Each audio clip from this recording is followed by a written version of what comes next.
actually possible? Well, the leaders of the two enemy nations have been threatening each other since last weekend. It all began last Sunday when Iran's President Hassan Rouhani said a war between the two nations would be the mother of all wars.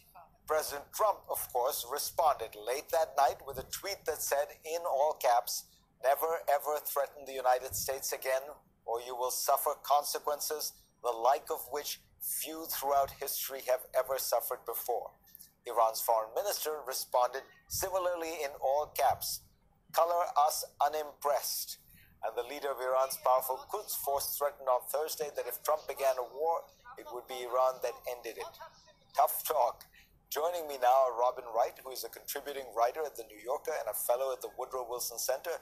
Trita Parsi is the president of the National Iranian American Council and the author of Losing an Enemy, Obama, Iran, and the Triumph of Diplomacy. And Rue Margaret is a former CIA officer, now a senior fellow at the Foundation for the Defense of Democracies. Robin, what do you make of the tweets, and is this a new policy? Well, clearly there's escalating tension between Washington and Tehran.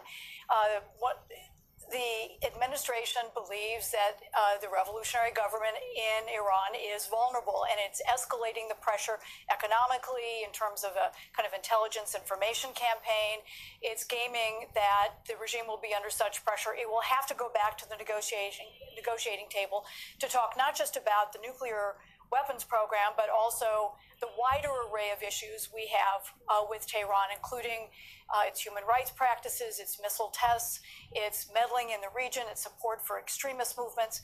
And the danger is that the Iranians do not respond in a way that Washington wants. And the question then becomes, what else? Is this a repeat of the kind of momentum we felt in the run-up to the war with Iraq? And the danger is that this is not North Korea.